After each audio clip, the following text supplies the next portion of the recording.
Welcome to The Carpenter's Daughter, the show where we dig into politics, culture, policy, art, faith, and pretty much everything in between. Every week, we sit down together for real conversations about the issues shaping our world. I'm Alexis Confer, artist, political organizer, and lover of a good deep dive. And I'm Iffy Ike, lawyer, author, and perpetual question asker. We bring our experiences, our curiosity, and our commitment to community to unpack what's happening, why it matters, and how it impacts all of us. This is The Carpenter's Daughter. Let's get into it. All right, Iffy. Well, this is great to be sitting down again at the couch. And I want to talk about, just check in with how our light's doing, because the light, it's cold.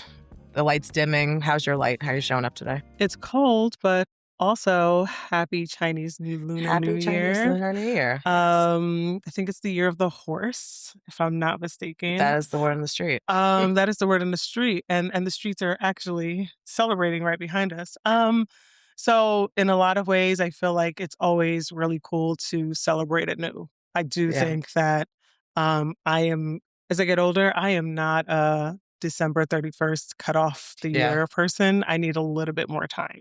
Yeah. And so it's been good to have a 13th, 14th month. And I think most cultures actually start their new year towards the spring, which actually makes sense. So my light is thawing out, but thawing out as in like the fog from last year's is thawing out, and I'm feeling lighter.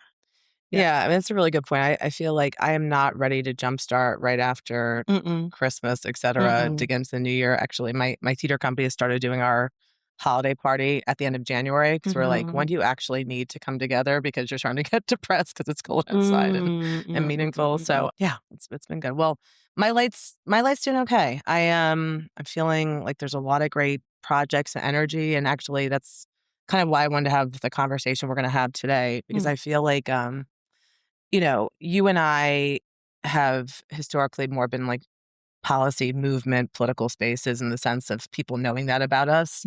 But I think we've talked about people don't know quite as much about us as like our artistic side. And, as you talk about the new year, I've been reflecting a lot on the role of artists. And we've kind of been talking about like why we started this podcast in the first place was, there are conversations about builders, about people creating that we feel like aren't always told. And I've been thinking a lot about the role of artists. If you think about kind of any great period of time where there was turmoil, I mean, there's obviously turmoil in every period of time, but the kind of role of artists in movement, the role of artists as creatives, coming up with new ideas of way we can transform our lives.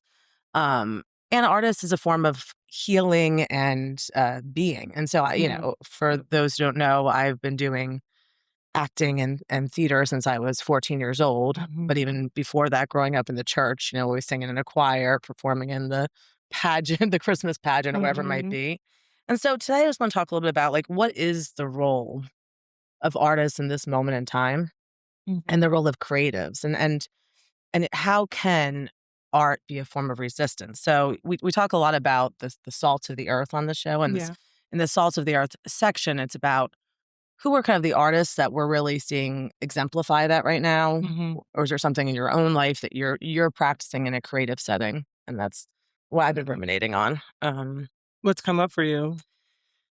For me, it's really about performance. So I've seen a bunch of great shows recently, and actually took my parents to go see one this past weekend called Marjorie Prime. And I won't spoil it, but June Squibb, she was the lead in it, and she's been a 40, 50-year Broadway veteran. And basically a story that talks a lot about aging and losing parents and grieving, and the premise that was in their playbill, so this doesn't give away the ending, is that grieving the loss of someone, there starts to be AI type of robots that you can train to be the person you're missing, like very Black Mirror on stage. And what I thought was so interesting about the show was not only did it confront, and like watching this with my parents and us kind of taking away different things of like, did they see themselves, do we see ourselves in the child? Do we see ourselves in the parent that's lost? Do we see ourselves in our own journey of aging, and how, the theater can help work through things that maybe it's hard to find the words for in regular discourse. Mhm. I've just been thinking in general how theater has been so disruptive. Like, Mm. I'm a big fan of musical theater, and my favorite genre of musical theater really is like the 1970s. Like, I like the kind of rock musicals. I like the modern versions of it, like Hamilton and Rent and all of Mhm. that. But I also loved Hair and Jesus Christ Superstar and Sweeney Todd. These ones that kind of Cabaret Mhm. hit these really hard societal issues. For example, Cabaret was in the midst of talking about, what was happening with the Nazis in Europe, Mm. and the way they were able to use musical theater Mhm. as a vehicle to get people to be thinking about these larger Mm. concepts has been really sitting with me a lot recently, where we see, at least in the United States right now, a real tamping down of free speech, intellectualism, creativity. For me, art is actually what differentiates us from the other animals that are out in the world. Like, we can really create and use our brains in very different ways. And so theater for me always kind of grounds me. And just the conversation that came out of that play with my parents afterwards was so fruitful. And, I realized that form of theater is, it's costly. It's hard to access that type of theater. But performing arts in general, I think it's something you could do a play in a park. You could do it in a Mhm. Broadway stage, and so you could literally create in your backyard, and so that's something that's so beautiful to me about that form of storytelling. Mhm. So that's kind of what I've been thinking about. What about you? I think when I think about art, I think that expression has not always been free for Black people in this country. It has been against the law to have our hair exposed. It's been against the law to worship the way you want to worship, um, to dance unless it was on command. And so when I think about art, I think art has always been a form of resistance. If your body is in any type of like minoritized being, um, I think, um, when we're recording this a week and some away from Benito Bowl. And listen, I mean, I don't think that it's without that's the beauty of like today. There's so many people that are able to dissect and bisect and analyze a whole range of things from, you know, it, the impact of the Super Bowl, just like theater, like there is Yeah, capitalism that's involved in it. yeah, There are some real structural issues that people should continue to raise. People have raised everything from like, is Lady Gaga really the right choice? And da da da da. All of those things, I would say, like that is also part of art. Like art is there for the curiosity, but also for the questioning. Anybody who is on a stage or writes or draws or whatever it is, once you put it out to the public, it's no longer a private yeah, journal yeah, anymore. It is there for people to interpret. And for my own personal journey, and I probably will touch on Benito Bowl a couple of times because, again, in the spirit of what it means for even brown bodies that have a history of genocide on both indigenous Americas as well as indigenous African people, creating literally a mescla of like, you know, culture, rhythm, movement with your body, and how that still offends people. Like people are offended by that joy. People are offended by that movement. And for me, that's even more the reason why that needs to be as bombastic and public. And I think for me at this moment, when I think of revolution, it has to be how we continue to make the status quo uncomfortable. It has to be visible. It almost has to be um m- like accessible, and sometimes the accessibility doesn't mean it's going to be without critique, mm, but I do think that as we are in the space of the erasure of a people, there's something beautifully visceral about when your body is the canvas. And I feel like that's what I've kind of been leaning into is like how people are making movements without sound or how people are storytelling in some ways storytelling the future, even if what's happening right now is a really grievous time. There's even art in cooking. I saw Yeah. some videos of young children in Gaza who are Yes. like Yeah. Yeah. just like what they're baking and how like they're, this one young girl, oh Yeah. my Yeah. gosh, I she's so think I know cute. you're She talking about. makes Yeah. like chickens and Yeah. like Yeah. she goes through like, but you can tell it's an elder's recipe that she's like creating as content, which I see as art. Her whole existence is a revolution, right? And so for me, I find that what I am attracting myself to is that disruption, that people are Mhm. taking the time not just to like, you know, console themselves, but to really um, risk a lot by putting it out there for people to Yeah. interrogate. Where are we at right now? And what are you doing with your time? Like, what are you disrupting? What are you tearing apart? Um, you know, in a weird way, the first art award that I remember as a visual artist, it was a nature piece. It was some type of our interpretation of Georgia O'Keeffe. If people know who Georgia O'Keeffe is, she is an American um, artist. Mostly like nature artwork, and I realized that at that time when you're going into the formal art of any type of art form, you oftentimes are trying to emulate what you've been exposed to. So at that time, I was at a very like white private Catholic school. I still lived in the hood, and we were part of the group of kids that were bused like an hour away to Princeton. And these were the artists that they were showing us. And then we would enter into these competitions. I'm really saddened that it wasn't until college that I learned about the Black arts movement. I'm really, um, I think about how much James Baldwin as an author means to me and how late I came to James Baldwin Mhm. relative to like what he could have meant as a teenager, right?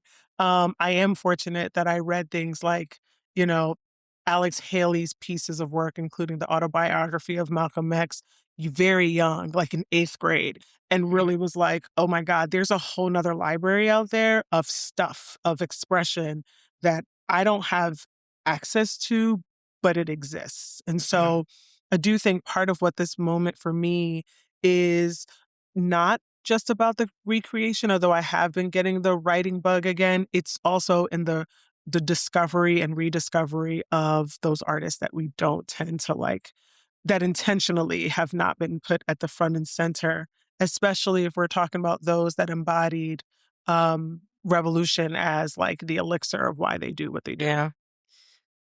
Man, I love so much of that. If you know, it reminds me just of what really resonated for me about performing arts kind of was represented in Benito Bowl Mhm. because I loved the narrative storytelling of it, and Mhm. it's not my story, but Mhm. I don't know if it was 'cause of growing up the church, kinda like even, like, the picturesque moments of, like, being at the wedding together and waking up the kids and this kind of storytelling of, like, here's a day in the life and Mhm. using that platform Mhm. to me was so resistance-based in so Mhm. many ways Mhm. and people, feel that as an attack, but really when you're just representing culture, from a way that actually lets other people into the fold, like, I don't know how much you went down the rabbit hole, no pun intended for Bad Bunny, of social media afterwards, but the reaction of families crying when their country in the Oh, Americas yeah. was named.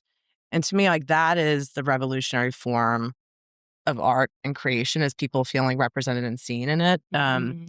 I think this is people have heard the story before who know me from home, but I really wanted to become an actor after the Romeo and Juliet version with Claire Danes and Leonardo Mhm. DiCaprio movie Mhm. came out in the 90s. It was a good one. It was a good one, and, I think I don't know if it's like Claire Danes is around our age. I kind of was like, "How is this young girl channeling all these emotions?" And afterwards, I, like, was in the shower every day for weeks in, like, 7th or 8th grade, like, crying that I needed to be an actress.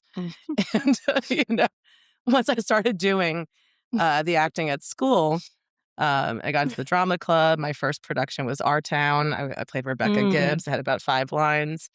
And for me, I was hooked. And I think one, what I loved about the acting process was that element of really inhabiting a character, maybe a character that reflected me or didn't. mhm, But what really I've always loved about theater, almost as much as the output, is the process. mhm, And I think that, for me, I love being a part of a cast. mhm, I direct a lot more than I act these days, but mhm, I love thinking about the cast, how we're going to be a community, mhm, how we're going to kind of be a family on that project. That when you're doing art, there is a sense that it's a bit more vulnerable than other professions when you're mhm, like having to cry on stage or whatever it might mhm, be. And I think when you're talking about the artist that represents you, I had a lot of artists I could point to in culture growing up that mhm, looked and talked like me. But I mhm, think for me, it was having that process of creating that felt rebellious and resistance and like, oh, you can actually create a new story. And so when I started my theater company, Mechanicals, like 10 years ago, we started with Shakespeare, but in recent years, we've been really trying to reflect the community that has joined us on the way of like the actors we have, what did they want to do, the directors we have, like mhm, what story feels relevant to this time. And so our work has taken on more of that social commentary piece that I mhm, think that art form really lends itself to. And so kind of why I kind of came in by, emulating and respecting something I saw, it was the emotion of that experience of watching something that did feel like it reflected where I was in my life back to me. mhm. And using that to recognize that not everybody gets that opportunity to see who they are reflected back. And so I think the Benito Bowl was a perfect example of like, I mean, yeah, listen, I don't like it, but the reality is, like, there are some stages in Americana that if you make it, then you are somebody, yeah, right? super, There's a reason why the halftime show of the Super Bowl, um, actually, I've seen so many videos of what it was before. When people say they wanna make America great again, those shows were crap. Like, halftime show was when people really went to the bathroom, got they was at the concession. It was awful. And really it was until, like, I believe Michael Jackson. I would say Michael Michael Jackson. Jackson revolutionized the halftime bowl. I remember that Yeah, show. yeah. Um, I remember him jumping up on that stage and stared for I don't know how long, and I stared right back. "Whenever you wanna start, baby. Don't let them rush you." Because what you just said, we know Michael was still inaccessible at that point in time in his career to Yeah, the average Black person, and yet we were also seeing for the first time some type of validation, whatever you wanna call it. Again, still problematic space, but also people are allowed to, journey even in the contradictions, right? So as much as people again are calling out all the different things, and trust me, I can do the both and of like, you know, the many different critiques of I mean, the rabbit holes went deep. Like Zara apparently made the clothes and, where could more be done oh, to Zara the brand. Zara the brand. Okay. And, obviously, in at a time right now where there is a lot of, pushback against certain type of corporate, you know, um, companies based off of their stances on a plethora of things. One of the things that I always have to remind people is that it is very, very hard to be a Black person, a brown person, a non-white person, and get all the movement and liberation stuff right. Because the tools that we have and the things that we have to produce the things at the quote unquote high quality that either has to pass muster to make it on these stages or, even if it's what we get from different spaces to be able to do our art form, they're often riddled with like a lot of stuff on the back end that's not healthy or great for us. And I want to name that because it doesn't excuse I don't want to excuse the fact that almost all of these spaces from, all of these spaces where we perform, where performance is done in mass, are connected usually to corporations. And that needs to be said. But getting back to Michael Jackson, what it meant to see yourself. Like it's almost kind of like the first date thing. Like you don't know what it really felt like the day before, but from that moment moving forward, it makes an impression. There's an impression in your mind of like, oh, we can be here too. And oh, like our talents also can be seen here. And I'm not saying that the Super Bowl is still that space, but I do think that for this to be the first performance that was done not in English Yeah. was also a real reminder that number one, English is not the official Correct. language And of, very few first people of all, the don't know United that. States. And a lot of people don't care, but Yeah. it's worth saying. Um, I also want to highlight that like a lot of people speak Spanish, but I also have to put an asterisk to both English and Spanish are both colonized languages. So, like, chill for a second. People are not celebrating just the fact that individuals are not speaking in English. People are also celebrating the fact that, you know, there's a larger history, in my opinion, there's a larger history of colonization, which means hurt, harm, and, uh, genocide that was a global affair. And I just feel like I couldn't help. I mean, I feel this way when I go to anywhere in the Caribbean. Definitely when I feel this when I go to Puerto Rico.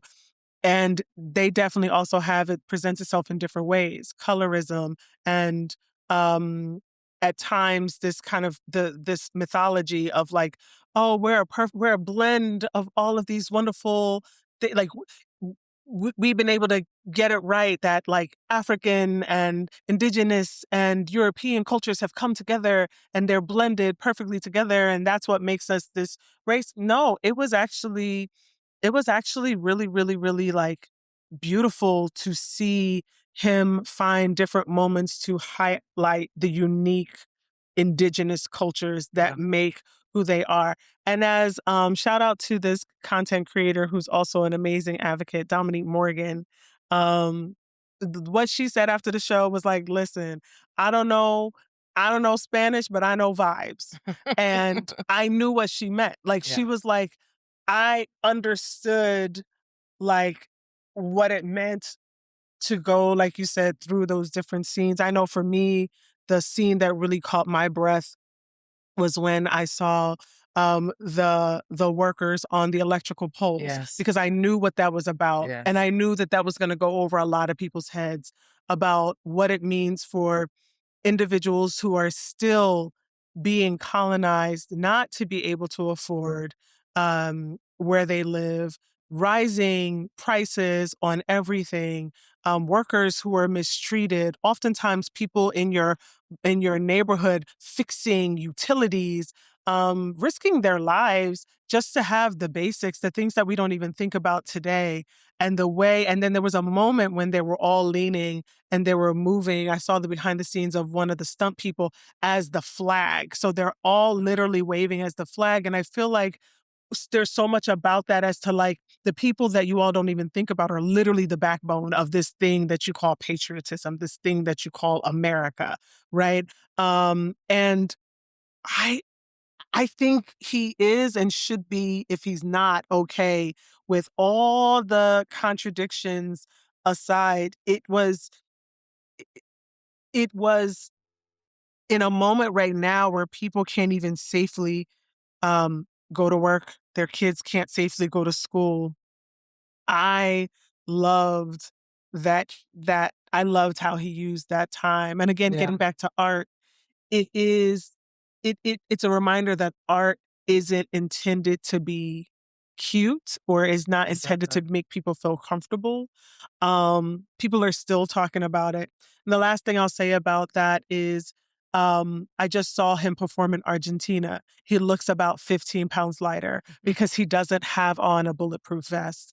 And it reminds me of Toni Morrison when she says that you have to remember that as an artist, it is a dangerous job, that you are the ones that are going to be attacked when things politically aren't going well. Mm. And I think about the moment that went viral. I didn't see it live when he won the Grammy, the album Mhm. of the year, Yeah. and his head was down.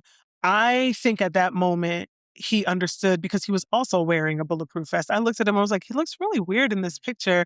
To later find out he's wearing a bulletproof vest. And I'm like, there's another group of people that think that art is just about people making money and people putting out tunes or people being expressive, people telling the stories that they want to tell. But there are people right now risking their lives to tell the truth.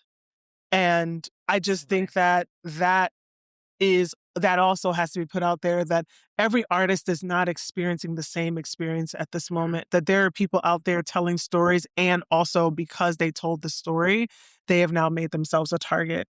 Incredibly so. We're going to go to the flipping table section because I actually want to hit on a couple of those points that goes back to our theme here. Is obviously you and I really appreciate art. We love art, but the core thing we want to talk about today is this art is a resistance piece. And a couple of thoughts from me. One, capitalism is real. And I think to your point earlier about Black and brown people having to hit it exactly right and not getting criticized when you're within the structure that's already stacked against is a tough bar to set when it's Mhm. already so hard to get to those echelons in the first place. And then when you get in that door, the uh, the onus of responsibility to either be, we talked about in one of our other episodes, like being the first, Mhm. being the first person doing all the Spanish, the weight is so Mhm. insurmountable. But also the scrutiny, so Right. if we're going, we have a section called flipping the tables where we not only talk about like how Jesus physically flipped the tables in the face of hypocrisy, but how we had to flip the tables on these moments of calling out, like, that was a larger than life moment for so many reasons. One, it highlighted the hypocrisy. So you talked about the telephone poles, which I also found to be really moving and interesting. And just once again, it was kind of like a feast for the eyes. As like the director and me is like, wow, they were able to get so many meaningful conversation points and reflection moments and a 15, Mhm. 20-minute show. Two, it immediately went over people's heads. You have Laura Loomer commenting on X or whatever about how, why did Bad Bunny have electrical poles? Like the electricity is terrible in Puerto Rico. I'm just like, that that's the whole point, Laura. That is literally the whole point. I To, have never found a to point that Laura has made that I would ever that, quote, that is so the whole point, Laura.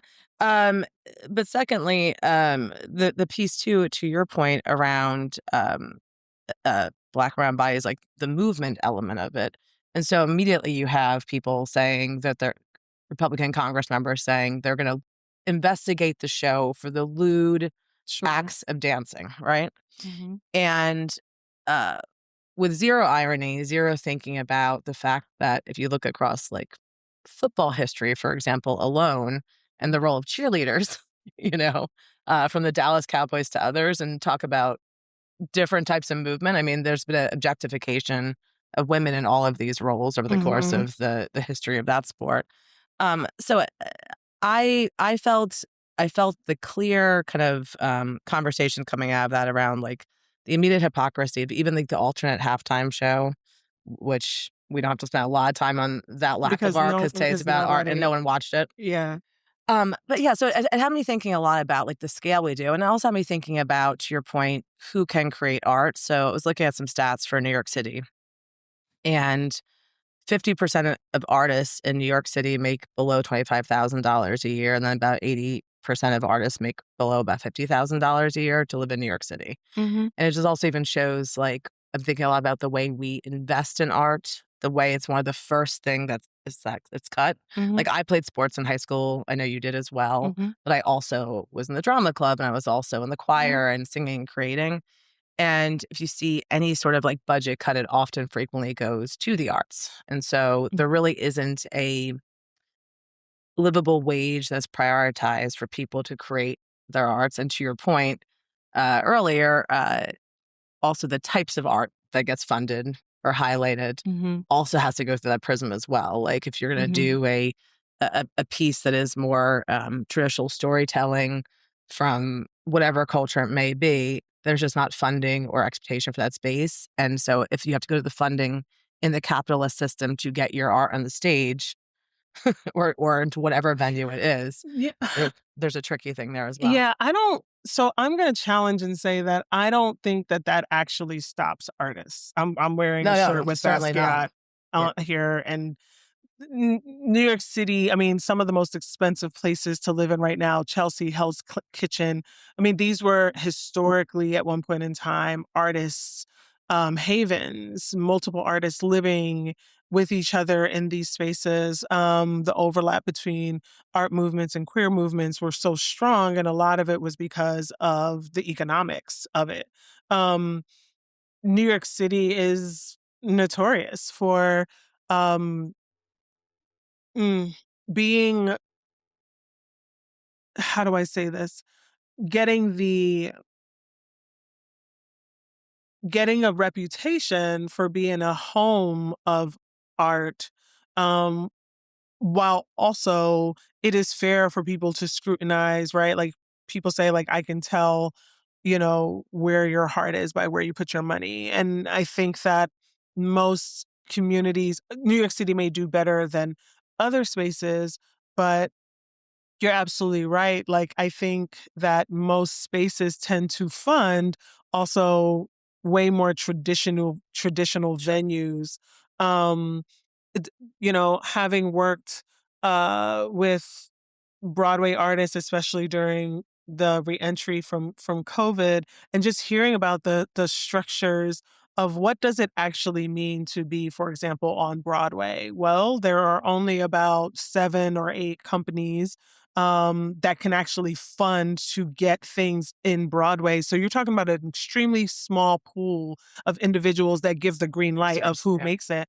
So there is a different, just like a lot of things are segregated. Like, in my mind, Broadway was not necessarily a goal, even as a kid who did theater, and even as a kid who acted, even as a kid who has loved ones that are still acting, and some of them have made it to Broadway. But the amount of shows that they do off Broadway Yeah. is, I think, for most artists, that's where they shine. And I think that what New York has been able to do has looked at whether it's Shakespeare in the Park, or they recognize that, like, we need to disrupt how people have access. But I think, taking a step back, something you said about the critique of an investigation Yeah. into how we move. I want whoever is listening to it, whether it's just our mamas, my good friend in Ireland, whoever's listening to this, I want you not to skip past that, because I think it's in those moments that people need to really stop and ask why.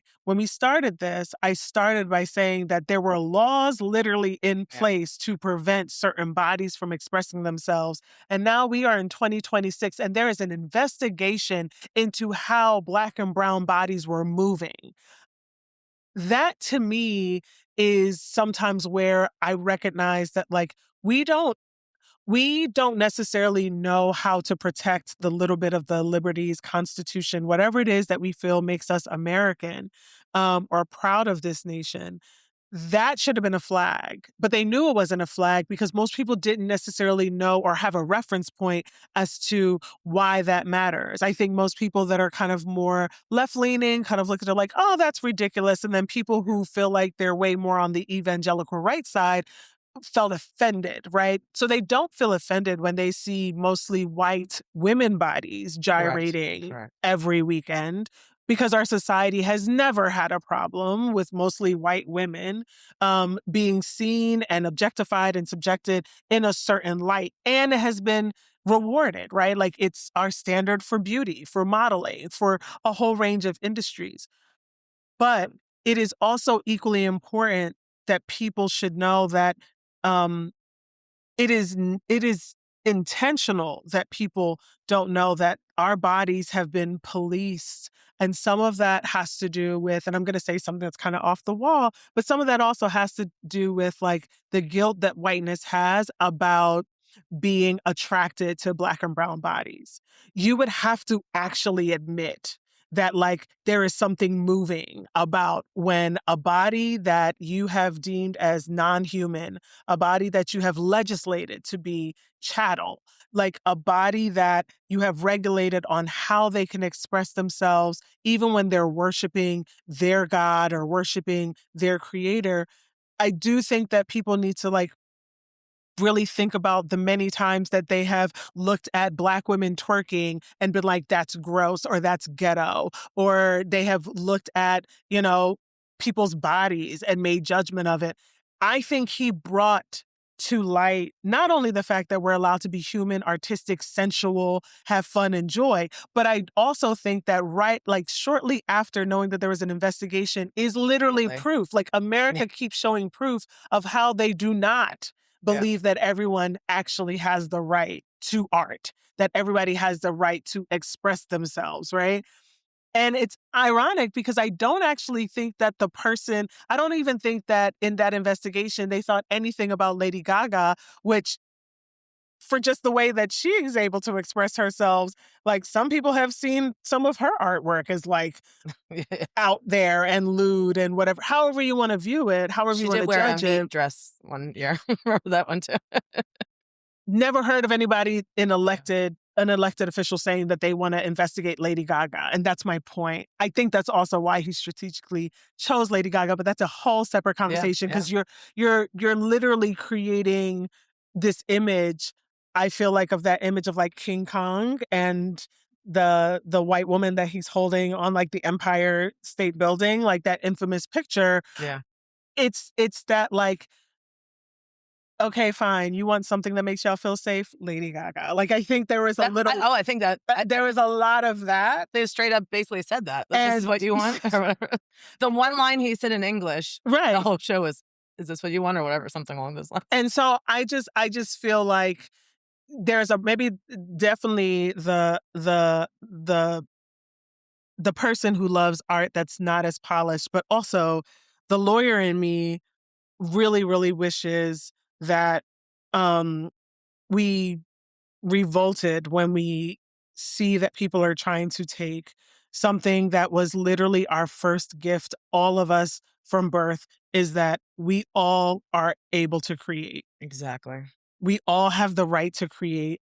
It's the thing that your parents didn't even have to teach you how to do. Beautiful. And that to me is that is the biggest flag, whether you're thinking of like the Red era and how people were deemed as communists. A lot of the people that were deemed communists, or even a lot of people that were actively like, I am a communist, were artists because they understood what was under attack.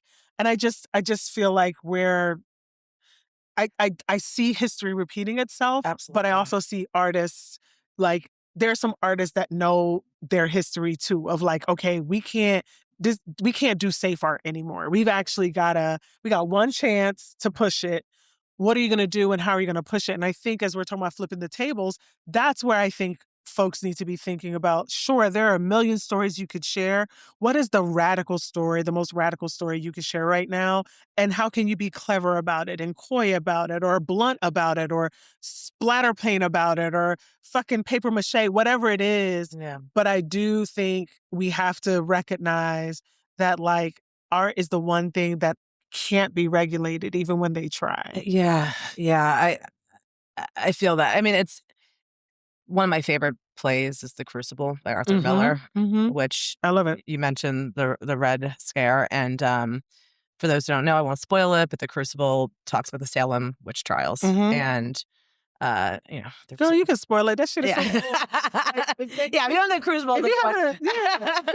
No, but what I loved about that, once again, I remember reading in high school for the first time and thinking, that's like, wow, that's so interesting that art can hit on these really intense points. And Arthur Miller at that time, I think he was on a bunch of lists and targeted by the government because of him as a playwright saying something that, was set in a different time period, but was so much an analogy was going on to that day. And we're seeing that happen again. So, and I gotta say, clearly the Trump administration sees the power of art and wants to snuff it, right? So let's not forget, some of the first cuts were to cultural institutions and things Mhm. like that that Mhm. they didn't deem worthy.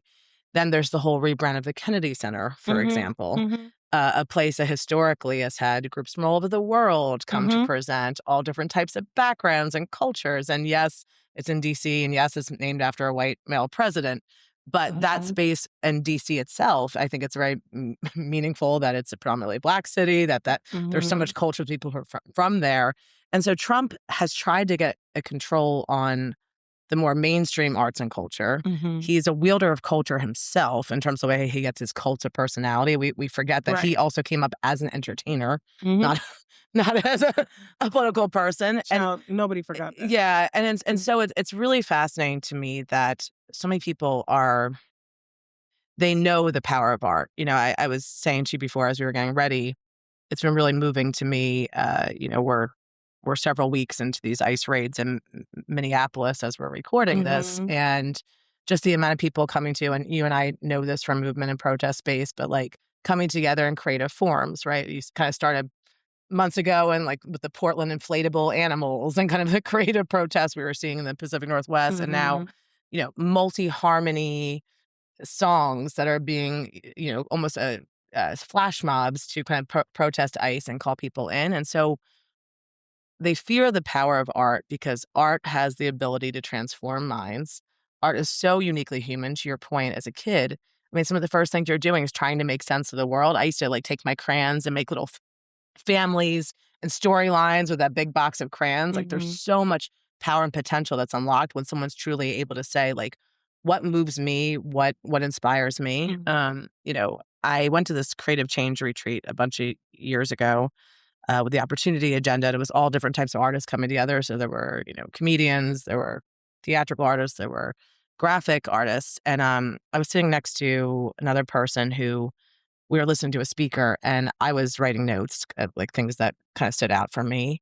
And she was drawing, and she was a visual design artist, Mhm. and she was drawing what she was hearing, Mhm. and she was just kind of doing circles, and it was not doodling. It was Mhm. clearly the way she was interpreting it. Mhm. And I thought, wow, isn't that so amazing? The way I'm viewing is almost like the director, like what are the things I want to remember in this kind of narrative storytelling line that this person's Mhm. doing? And she's receiving it a different way. I'm thinking to myself, if you brought artists together at the table from all different Mhm. disciplines and backgrounds, like imagine the creativity you can unlock and the true of making America great again.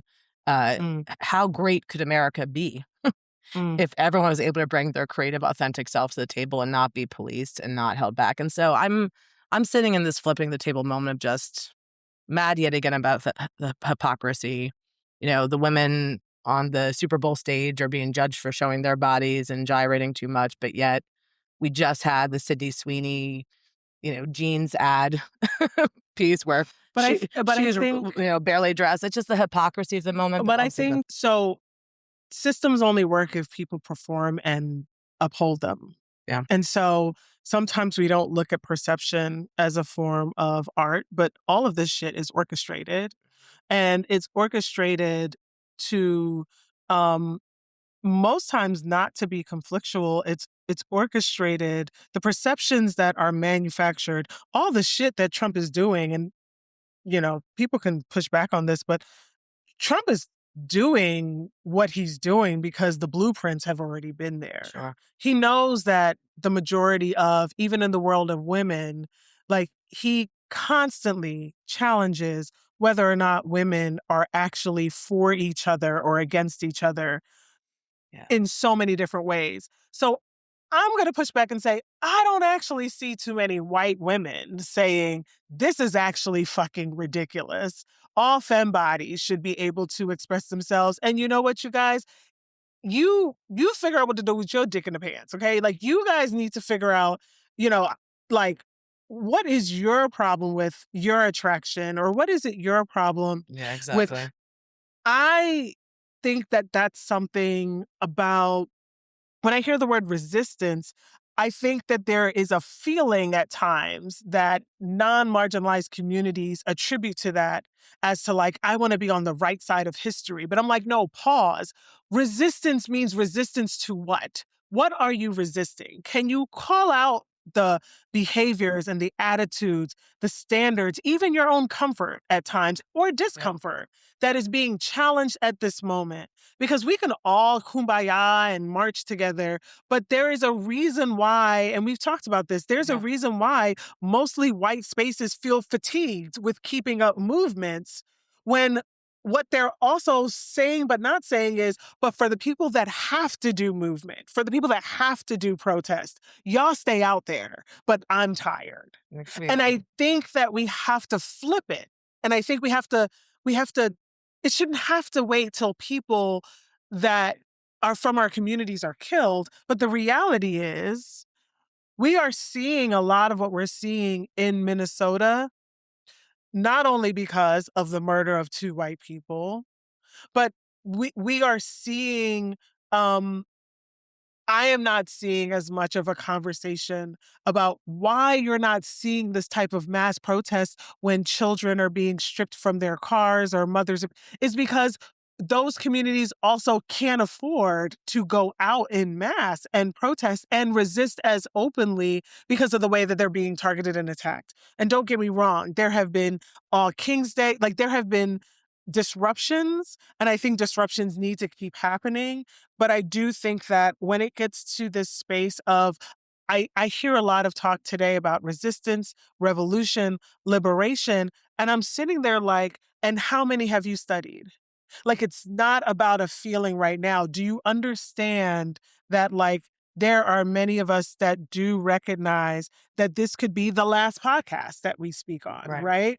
And, I don't want to relive it, but I do want to call out that I saw this really intimately with the Women's March and the whole fiasco with that, recognizing that however people felt about the more visible leadership of the Women's March, they had different security measures purely because of who they are in society.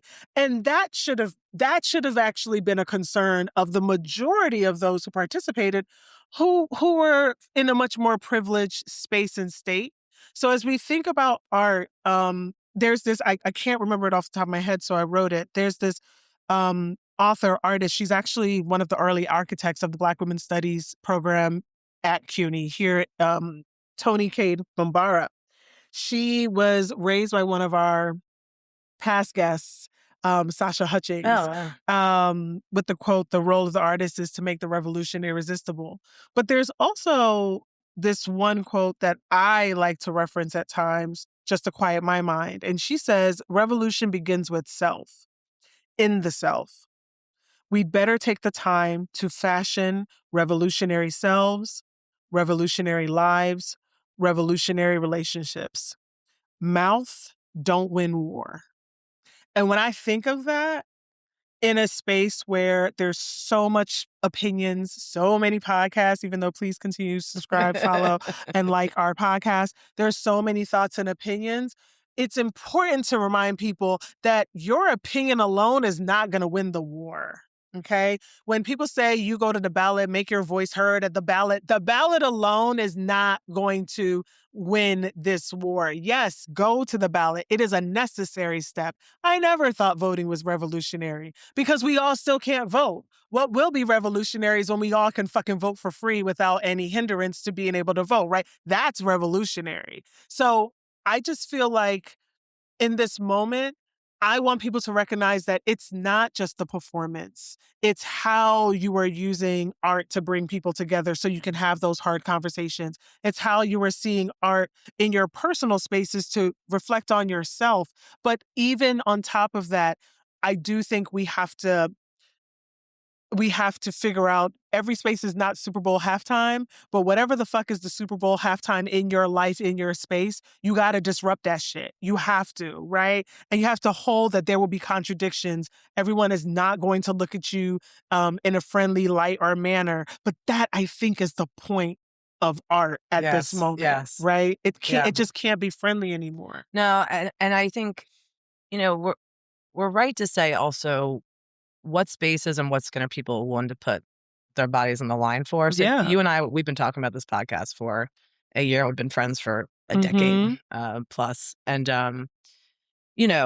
we talked about like what would be the discomfort if we were putting things like Mhm. particularly like I was concerned about most of the press and things like that I've done over the course of my career has been more prescriptive to representing an organization or an advocacy issue or things like that. But to And now talk you know about it just be our friends and our mama that be listening, so it's all good. We're safe.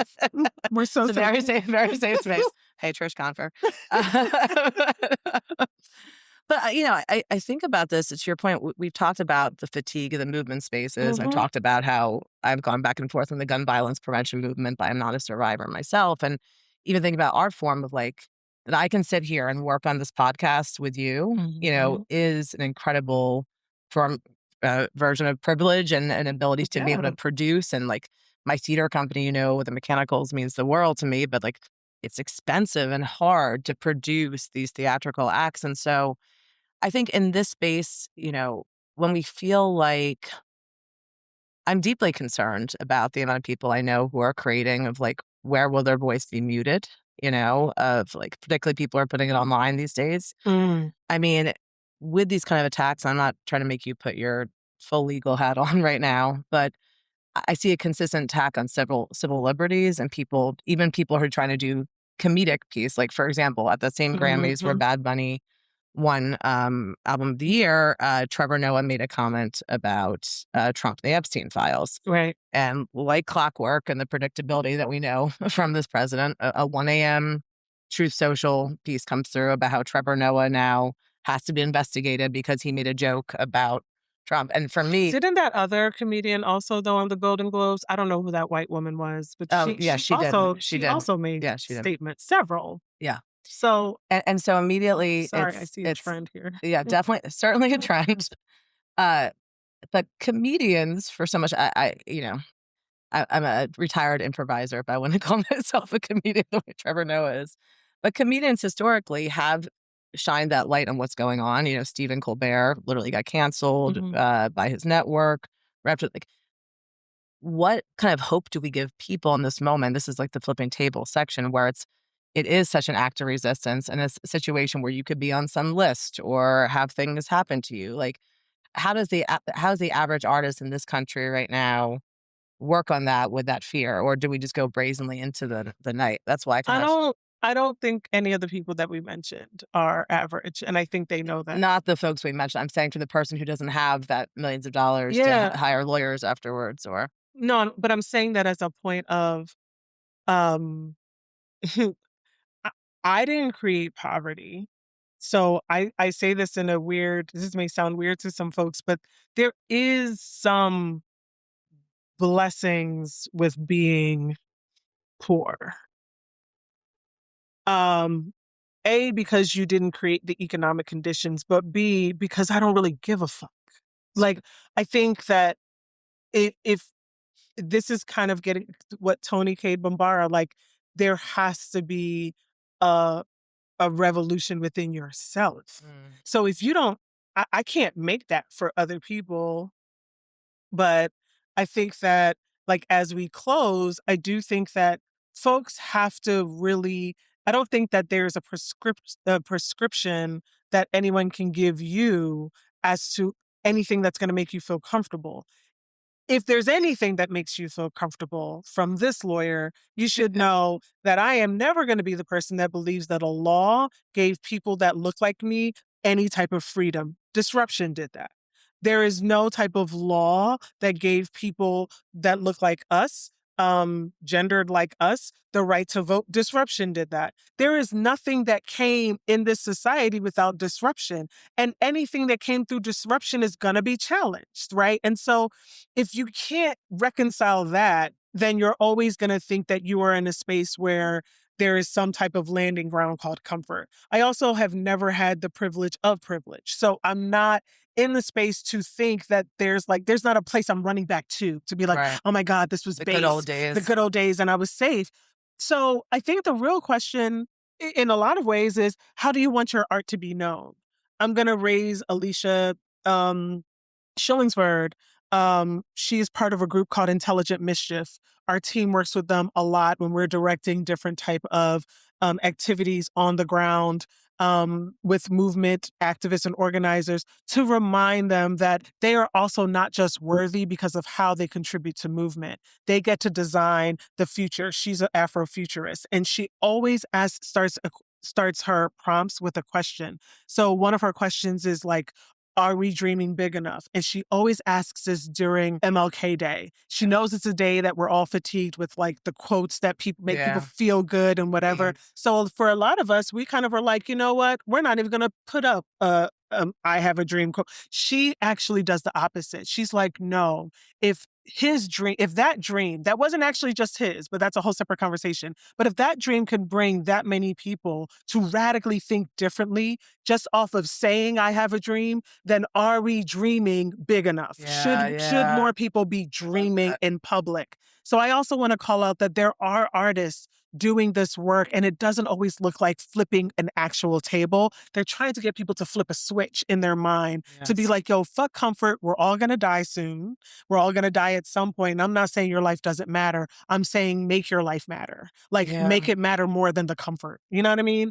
And I love that. We should bring her on one time. I would love to. Yeah. And this conversation has been really meaningful for me today, because I feel like when you think about the things you can control, you can only really control what happens with you, and this leaning into this dreaming, this creativity, I think that is one thing that, we started this whole conversation with what brings you light. And to me, that is the thing that keeps me going each and every day, is like, what can we create together? What can build together? Like, even this to me is something that feeds my soul in a meaningful way. And, I see so many friends do with so little and continue to create their art. I'm going to shout out Salome Egas and Brenna